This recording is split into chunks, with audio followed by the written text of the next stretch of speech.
If you ask an advisor why they got into the business, you will hear a very passionate story about the call to serve and how much they get from what they do for their clients and partnering with them in their life and building this financial plan.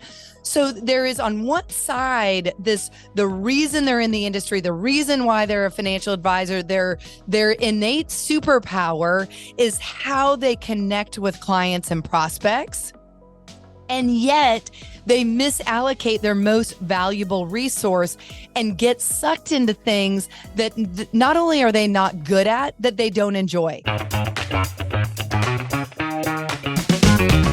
Hello and welcome to another Top Advisor Marketing Podcast. Now, if you don't know who my guest is today, you are truly living under a rock. Might be a comfortable rock, but you are living under a rock. Shannon Spotswood has hit the stage so hard that she is not only known throughout the industry as a mover, as a shaker, as a disruptor, but also as an unbelievable leader. And most importantly for this show, she is one hell of a marketer. Shannon, welcome to the show.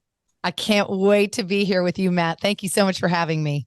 We're going to talk about three major things today. So we're going to be talking about time, right? That advisors just spend too much time doing stupid stuff. Number two, growth, right? So that's going to be another big component of what we're going to talk about. And three is, why is marketing need to be so personal? So let's start right at the top. All right. You need to reassess your day-to-day activities. So many advisors just spend their time doing things that they shouldn't be doing that aren't going to help them grow. And you are an expert in this. So I'm just going to turn it over to you. Where do we go from there? I will tell you, one of the greatest gifts that my father gave me is from a very early age, he drilled into my brain the following quote.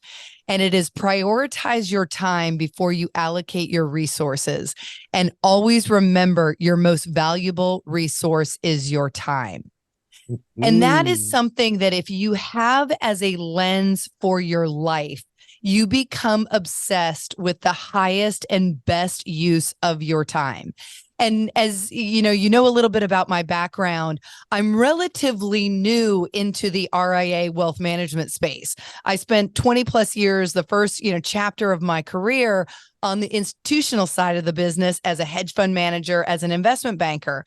So for me, when I come in and I see the data around advisors, and we consistently, time and time again, 80% of their time is spent on non-revenue generating activities, it boggles my mind, because in a way, it's so fascinating from a psychology perspective. Because if you ask an advisor why they got into the business, you will hear a very passionate story about the call to serve and how much they get from what they do for their clients and partnering with them in their life and building this financial plan. So there is on one side, the reason they're in the industry, the reason why they're a financial advisor, their innate superpower is how they connect with clients and prospects. And yet they misallocate their most valuable resource and get sucked into things that not only are they not good at, that they don't enjoy, whether it's paperwork, whether it's administrative, whether it's managing their team, whether it's chasing 500 different bright, shiny objects on a tech stack. Thank you, Michael Kitces, for the map of ages. So it is this consistently, we're seeing advisors who are very busy, who are, for the most part, stressed about the amount of work that is on their shoulders. And they're doing all of this without reaching their goals and having the impact that they got in the business to have. So I think that this requires some pretty radical reevaluation of their life. And the first is, I have to sit down and I have to say, I am the CEO of my firm. How do I want to spend my time? What is going to energize me? What is going to inspire me? And ultimately, what is going to drive however I am defining success? I'm defining success as growth. I'm defining success as a lifestyle practice. Whatever that decision is, I have to sit down and I have to get very ruthless and clear about What am I going to do? How am I going to define success as the CEO?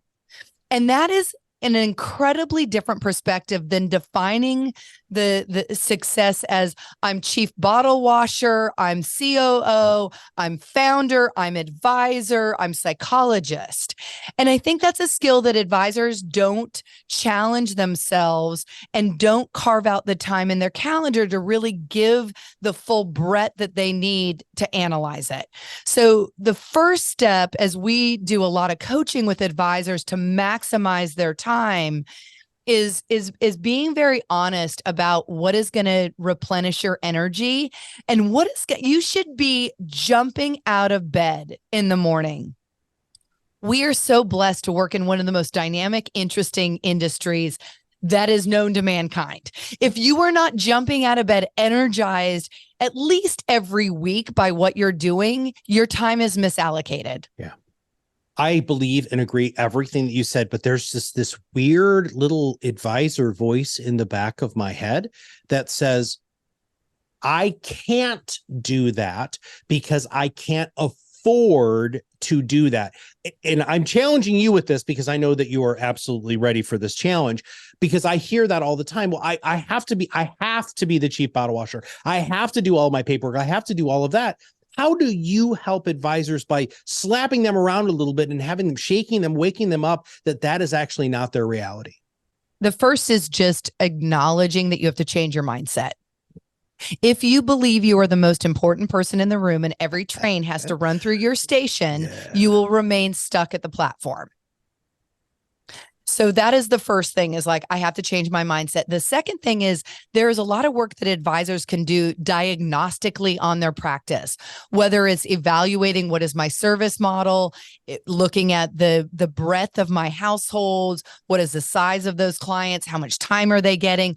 We've invested a significant amount for our advisors in surrounding them with talent that has been mentored, has been trained, and has been coached to drive efficiency. So we believe everyone on the advisors team should be showing up as a force multiplier so that the advisor is prospecting and deepening that one-to-one relationship. So I think that there are some really tactical steps. If you're looking at your practice, it is, I'm analyzing my service model. I'm analyzing the number of touches with my clients, how they're getting onboarded, and I'm thinking about how I want my clients to feel.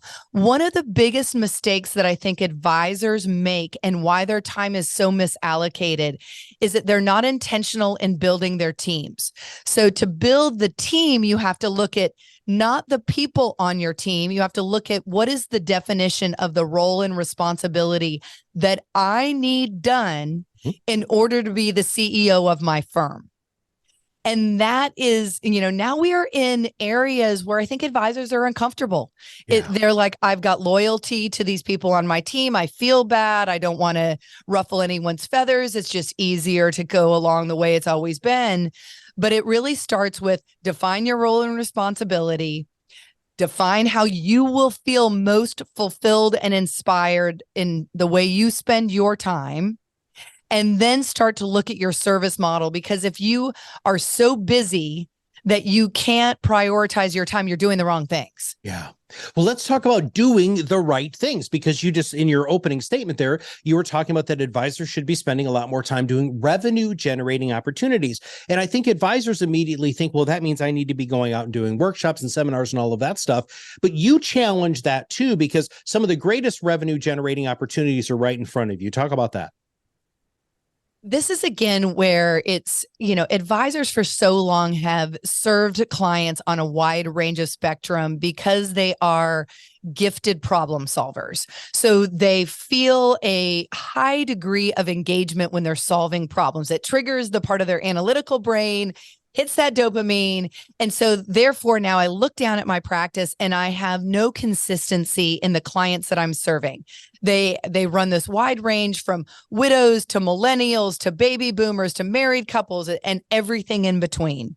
So I think that there is this element of looking at your practice, and I'm not saying that you have to fire clients, like you can continue to serve the book that you have built. but you do need to start looking at what is going to align your interests. So I share this study all the time because I think it's one of the most interesting lens for an advisor to look through. Accenture did a study a couple years ago, and they asked, what do you value most highly in your advisor? And if you ask this question of an advisor, you're going to get a very technical answer around the financial plan, the alpha that is generated, and the technicalities of our industry. The study actually said, do you share my values? Do you get me? And do I want to spend time with you outside the office? So if the advisor steps back and says, what are my values? What is my mission, vision, value of my firm? Who and how do I like to spend my free time? And then they look at their practice and identify those clients that most closely check those boxes, and then develop their calendar so that it is prioritized around what they have just done in that assessment.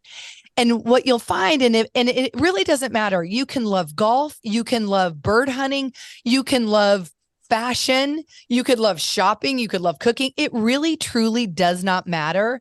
But if you look at your calendar and you have not blocked out time to do what you love with your clients and your prospects, you're never going to translate that into the growth in your book.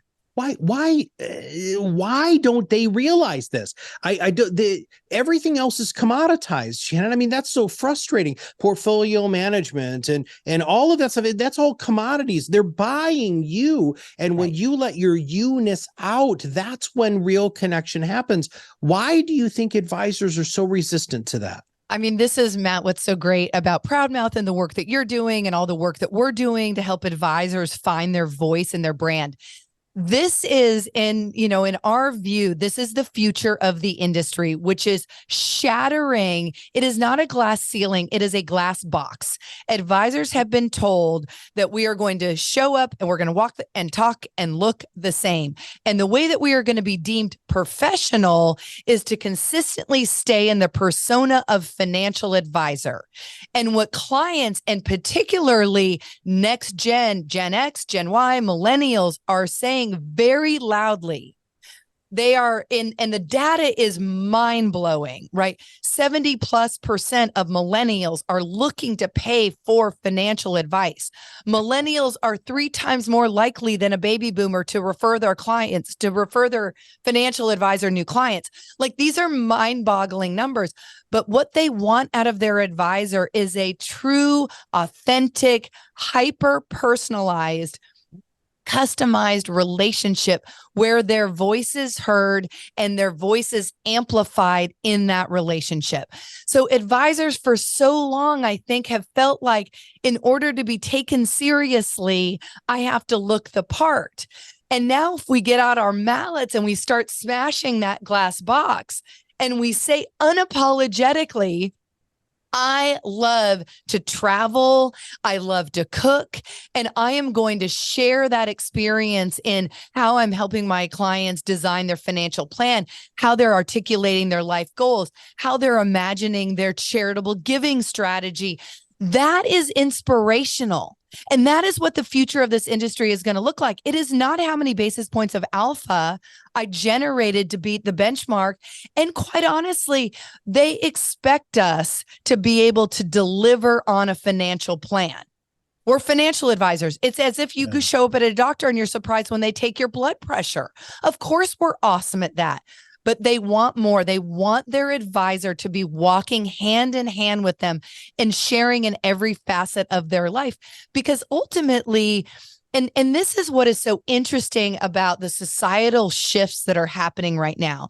There is an emphasis in the post-pandemic world being placed on connection, being placed on experiences, being placed on longevity, being placed on living a healthy, mission fueled, passionate life.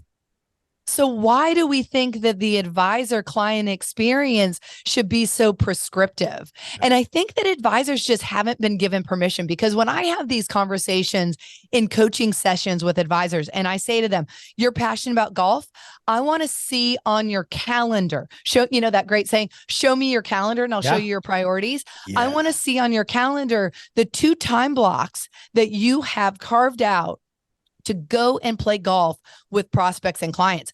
And they will say back to me, like, it's kind of like, oh, you're giving me permission to do that? Why, yes, we are. I'm going to be mad at you if you're in the office and you're not doing that. Yeah.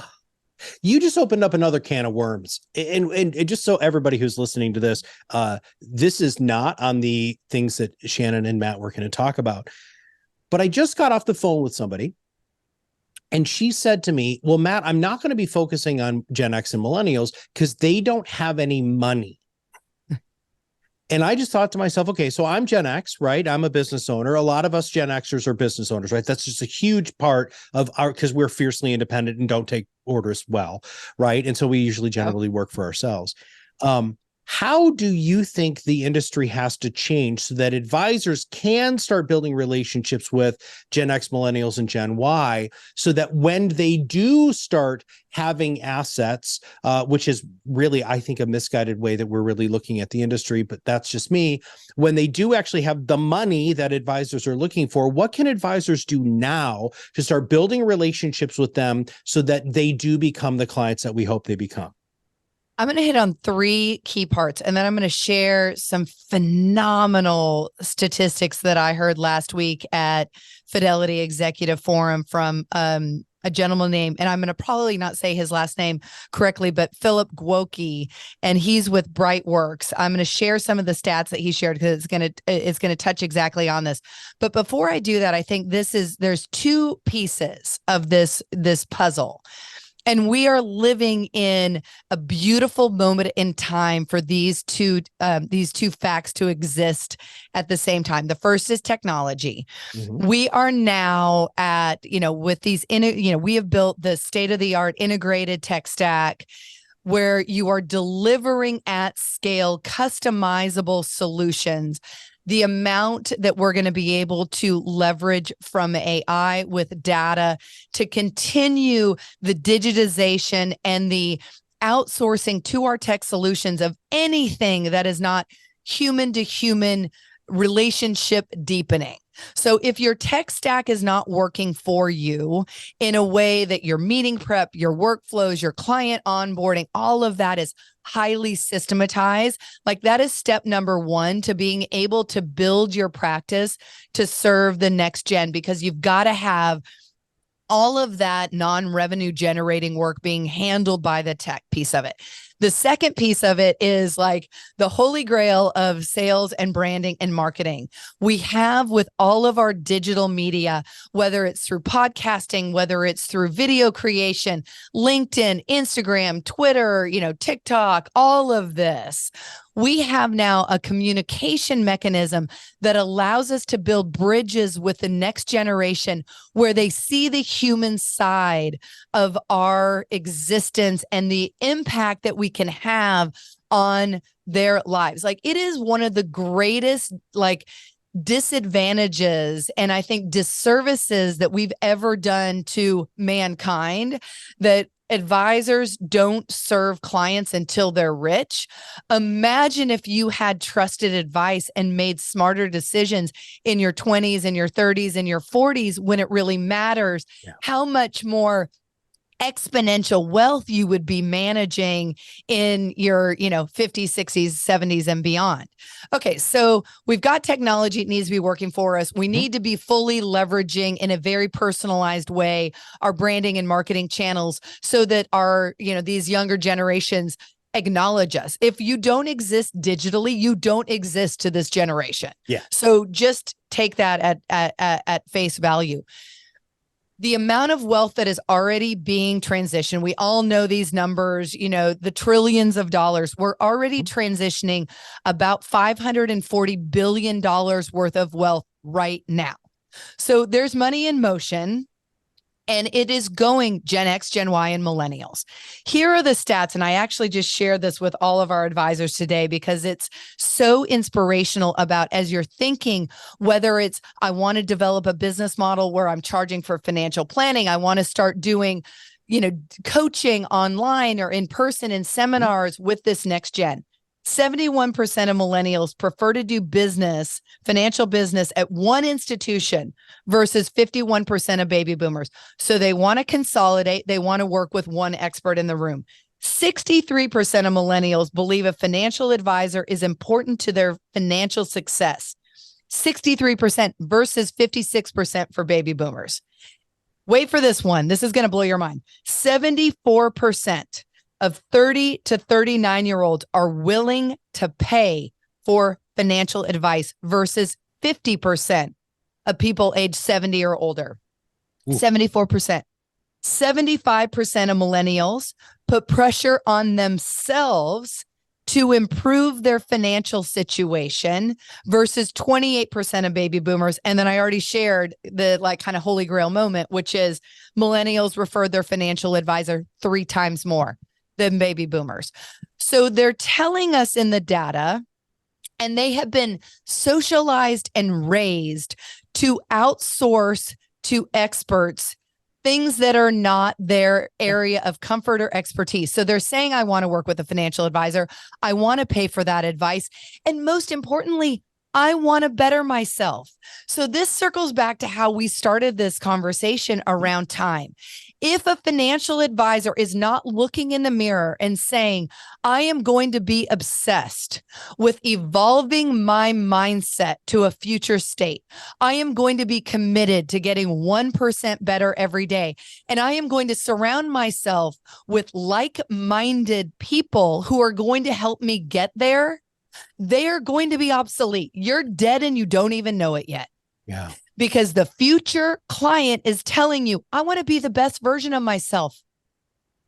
Why do we think that all of this advice is proliferating in health and wealth and wellness? Why are financial advisors being called upon to be life coaches? Yeah. That is where the puck is going. Commodity, portfolio management and financial planning, never commoditized. Make me a rock star. Help me live a passion-driven life. That's what the clients of the future are telling us. So it is literally, as we sit here today and we look around the corner, the next 7 to 10 years will define what the future state of the industry looks like. Mm-hmm. And we believe firmly that that is grounded in behavioral finance. It is grounded in the growth-minded future advisor being very keyed into that hyper-personalization of that client relationship. And it is rooted in a shared kind of lock arms, like we want to be the best versions of ourselves. Sure. So let's talk about all of those together, right? What is vital is for that to be able to be done at scale, right? You and I have had very passionate conversations about scale, especially when it comes to marketing, but I'm not going to necessarily just pigeonhole you into the world of marketing, but let's just talk about scale. So how can an advisor scale these activities so that they make the impact that they need, so that they can make the income that they need, and also so that they can kind of, rear this next generation to become clients? So I, always try and be careful on podcasts to not give a shameless plug, but I'm going to give a shameless plug for RFG. And this is we've spent 7 years building a fully integrated platform that delivers to advisors branding and marketing, operations, technology, investment management, advisor coaching. And we're not alone in that. There are other platforms that are out there that are delivering these services. It is time for advisors to look at who is powering them. Who is your Intel chip?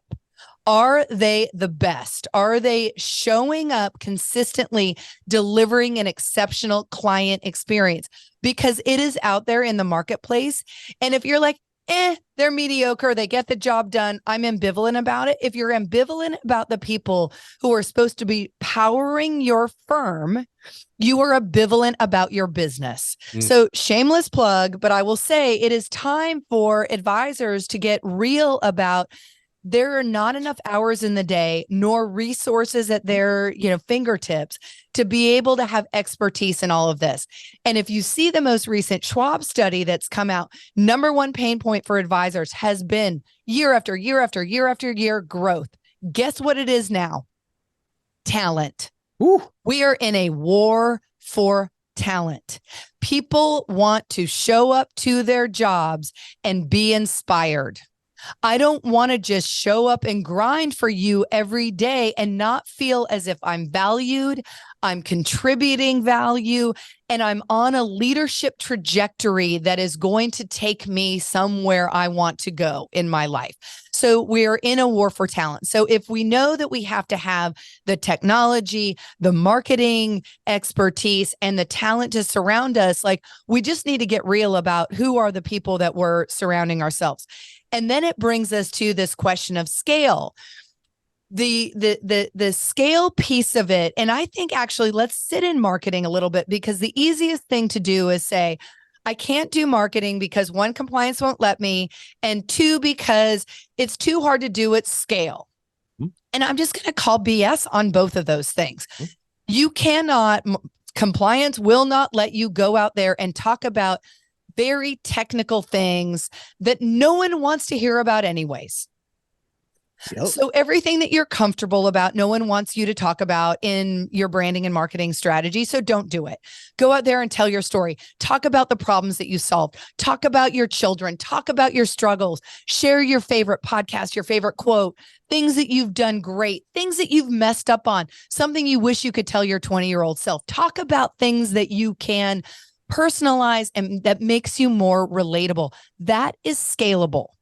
Hire a photographer, get them to come and take a bunch of pictures of you, your family, your clients, your office, your team, so that you have content that now matches the messaging that you're communicating your social media strategy. Get comfortable with your phone of like, hey, I just finished a run. I'm dripping sweat. And the whole time I was thinking about why being a financial advisor is, a true gift from God that I get to sit in this seat. Film that video, take that picture, dripping sweat on the trail. So I think it's this permission. All of that is infinitely scalable. And what is scalable about it is that, one of the great, I think, freedoms in marketing is that once you acknowledge that you cannot have last mile attribution, you are never going to be able to look at the podcast dollars that you spend on, working with ProudMouth. And PS, don't do it alone. This is not something to DIY. You got to hire a professional to podcast. Looking at, if you're working with a branding and marketing firm, if you're doing a press release in your website, you're never going to be able to say, yep, I can attach an ROI to the dollars I spent on X, landed this client. It is a body of work where clients know you before they walk in the door. When advisors come and do a VIP at RFG, they have already listened to our podcast. They have already checked out our websites. They already know what they're going to experience. They're having a validating moment when they're sitting in our offices. That's what your clients and prospects want. They just want to validate what they already know about you. And then they're energized and excited to take this journey. And they're going to take it with you, and they're going to be, we call it the influence continuum between skeptics and fans. What is happening with RFG is when people come to sit down with you, they're pre-sold. They already know everything you just said, right? So think about that as an advisor. Number one, if you're working with an RIA or a broker dealer who's not offering this sort of stuff, then you're in the wrong place, right? But number two, think about how awesome it would be to be able to market and communicate in a way that would make people become fans of who you are as a human, not as an advisor. If fans of you as a human, then they come in and they're ready to work with you. Now, my last question for you is something that I've heard you say, and I had the privilege of hanging out with Allison and Gibson at Jolt. It was absolutely fantastic to spend some time with them. And one of the kind of mantras that I've heard RFG say a lot is people connect with people. And you've sprinkled that throughout all of this, but I'd kind of like to wrap this show up in a bow, and let's just talk about that as we finish today. That is our North Star for all the branding and marketing work that we do for advisors. So we believe so passionately in the need for advisors to define their why, that as part of joining RFG's platform, we pay for a complete rebranding, creation of a logo, the website, the digital media, all the videos, tell your story, all the communication that's going to go out to clients.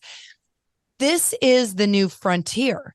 And when we were thinking about how are we going to talk to advisors about this in a way that demystifies it, that makes it not so scary and daunting and overwhelming, and I can't do that, and I hate how my voice sounds, and no one really wants to hear my story. Yes, they do. Yeah. And so we boiled it down to people connect with people. We are in the people business. That is what we do. So once you realize that your story, your why you got in this business, why you get up and serve clients every day, why you're dreaming about the future, why you invest in talent and tech and all of these events and all this good that you do, all the advisors are so charitably minded, whether it's giving their time away to boards or supporting the causes that mean something to them. But they're never out there filming a podcast talking about why that charity inspires them, or weaving it into their swag and their gifts or their mission statement and challenging their clients to come up with their mission statement. So for us, it's once you just accept this very simple sentence of people connect with people, and you look at all of your web design, your digital media, your social media, your client experience, your onboarding through that lens, it just makes it more approachable. Well, if people want to approach you, Shannon, what's the best way for them to reach out to you or people at RFG? Well, and we love to have conversations, especially about the future of the industry and how we can help advisors take their practice to the next level. And best way to reach me, I'm on LinkedIn. My cell phone is on LinkedIn. My email is on LinkedIn. Also check out our website at rfgadvisory.com. Check out our women's initiative, which we'll save that for another episode. But Strong Her Money is our commitment to help advisors connect with their female prospects and clients, help women be inspired to live financially fearless. And that's Strong HER, Strong Her Money. And we would, we are here to serve. We are warrior mindset, servant heart, and really feel a calling to inspire the next gen advisor that's going to define the future of our industry. Well, you are the future of the industry, and I hope that many, many RIAs listen to what you're doing, watch what you're doing, because you at RFG are what we believe is the real future of financial services. So, Shannon, I want to thank you for being on the show. Thank you so much, Matt. Love being with you. Listen, everybody, if you want to know if you're on track to be more influential, what you need to do is you need to go to ProudMouth.com and take our free 5-minute Rocket Booster Influence Assessment. It's going to tell you where your gaps are. And I'm telling you, you got gaps. And then if you're trying to find a way to solve those gaps, you can either join RFG Advisory and work with their marketing team, or you can go ahead and join our PodRocket Academy for free. So for Shannon and everybody at RFG Advisory, this is Matt Halloran, and we'll see you on the other side of the mic very soon.